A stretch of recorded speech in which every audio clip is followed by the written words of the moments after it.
nuk më duket se kam ndonjur ndonjë ditë të rehat apo kam fjetur ndonjë natë përpara teje dhe përpara të gjithëve ju. Nuk më duket, nuk më rezulton. Okej? Po natyrisht që kur vjen një fushat, rritet në maksimum intensiteti i komunikimit, se për këtë bëhet fushata. Pse është fushata? Çfarë është fushata? Është hapësira që ju jepet forcave politike alternativave që të garojnë dhe populli sovran të ulet për një moment edhe t'i shofi me kujdes edhe të gjykoj pasi kanë kaluar 4 vjet.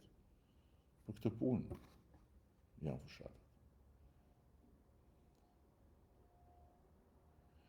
O zëtë Rama, thot Turs Albania, se këta që vënë Albania janë të hidhur shumë. Nuk kthehet asnjë shqiptar në Shqipëri. Tani, me thënë të drejtën, kjo nuk është e vërtet. Ka plot shqiptar që kthehen. Tokat pa letra. As kjo nuk është e vërtet. Ka toka pa letra, ka shumë toka me letra. Shtëpiat shumica pa letra, e pa vërtet. Shtëpiat shumica me letra. 250 e kusur mijë legalizime janë bërë në këto vite. 250 e kusur mijë. Qerek milion legalizime, do më thënë janë me letra. Apo jo? Unë komunikoj me prindrit dhe të afërm, është bërë jetë aferë. Ju jepni 50.000 pensionistëve, ja u merrni fëmijëve të tyre 4-5 herë. E pa vërtet. Krejt e pa vërtet. Me gjoba në Shqipëri. Gjobat në Shqipëri i merr kush shkel ligjin. I merr kush shkel rregullat. Tjetri e ka marrë makinën për hall. Makinën për hall apo për punë mund ta marrë çdo kush që ka mundësi ta marrë. Por për hall apo për punë, rregullat e qarkullimit nuk shkelen. Shko provo shkeli një herë atje në vendin nga shkruan dhe e shohim e merr gjobën apo nuk e merr. Edhe çfarë gjobë e merr në krahasim me gjobën që merr këtu, edhe sa të shkon llogaria dhe si të del llogaria kur ta marrë dhe makinën fare. Se atje e respektoni ligjin se s'keni ku shkoni. Se nuk ke një kryeministër apo një kryeministre atje, nëse jeni në Itali, që t'i shkruash në Facebook sikur po i flet dikujt që nuk e di domethënë, nuk ke. Atje nuk ke as kushuri që janë drejtor, atje nuk ke as parti që thot hajde, nuk ke fare. Atje ke vetëm krahët e tua dhe bravo të qoftë. Bravo të qoftë, respekt. Ke vetëm krahët e tua dhe këtu kam maksimum respekt dhe prandaj gjithmonë jam shumë i përullur ndaj atyre që shkruajnë nga jashtë edhe kur shkruajnë broçkulla, sepse respekte. Por ama mos kërkoj që këtu në Shqipëri të funksionojë ndryshe, përkundër, kërkoj që të funksionojë sa më shumë si atje. Gjoba kot në kot, s'ka pik sistemi ku me parku, ku me nejt. Po shko atje e gjej një sistemin. Gjej sistemin një atje. Se është habi e madhe. Gjej pra sistemin atje. Një herë dhe ma tregos se si është. Edhe se si me që s'ka me parku, futesh dhe parkon mes rrugës. Edhe i blokon gjithve rrugën. Shko provoj një atje, vetëm një herë, dhe shive, a do putesh më në makinë apo jo? Ore, pse nuk nxirrni ato familje që nuk kanë bukë për darkë, po nxirrni këta që pastrojnë paratë tuaja të vjedhura, Besniku. Besnik, po mirë, ti për shembull. Nga e di ti këtë? Cilat para të vjedhura për shembull? Cilat para? Parat që të ka futur ty në atë kokën tënde plot me propagandë këneta, cilat para? Si mund të akuzosh ti shun hava? Dhe për cilët e ke fjalën që nuk kanë bukë për darkë? Për kë e ke konkretisht se mund të ketë patjetër dhe ka në Shqipëri një numër shumë të vogël. Por historia e bukës për drekë, e bukës për darkë në Shqipëri ka shumë vite që është mbyllur, ka shumë vite. Dhe për bukë në Shqipëri e kam thënë 1000 herë, nuk ka vdekur njeri që nga koha e Skënderbeut, nuk ka vdekur. Dëgjoj njeri ti të vdesë nga uria në Shqipëri. Kështu që këtë historinë e bukës për darë.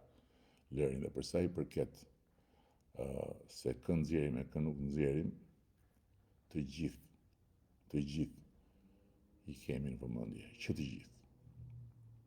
Dakord?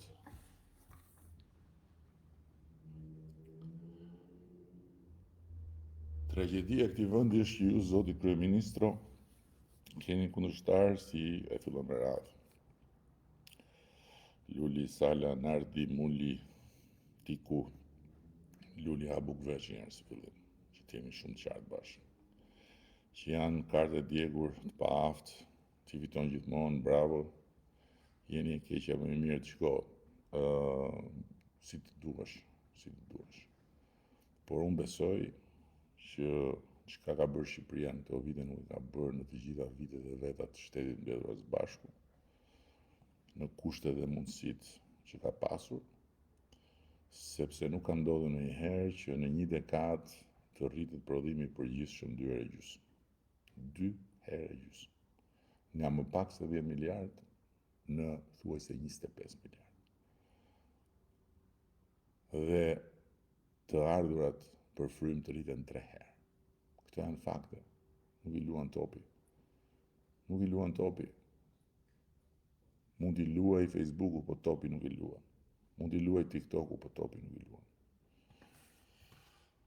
Qeveritarët e kanë për detyrë të punojnë se lekët janë të popullit. Këtu jam 100% dakord edhe unë, qeveritarët e kanë për detyrë të punojnë se lekët janë të popullit. Pyetja është, a vallë të gjithë qeveritarët kanë punuar në vite njësoj?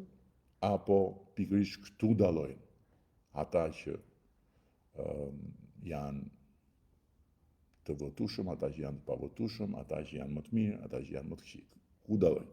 Pikërisht pra, si bëjnë detyrën, se paratë e popullit janë, se qeveritë për paratë e popullit janë menduar të krijohen që kur ka lindur ideja e krijimit të qeverive që mblidh taksat, edhe puno për të gjithë ne.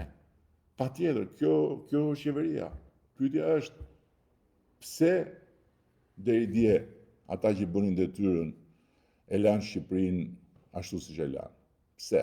Pse për shembull ata që bënin detyrën e lanë popullin shqiptar që gjysma të paguante drita dhe gjysma t'ia vidhte gjysmës tjetër, që paguante edhe për atë gjysmën që ia vidhte. Se duhet ta bënin detyrën, thoshin jo, më kjo është shumë e thjeshtë, gjithë duhet paguajnë për shembull.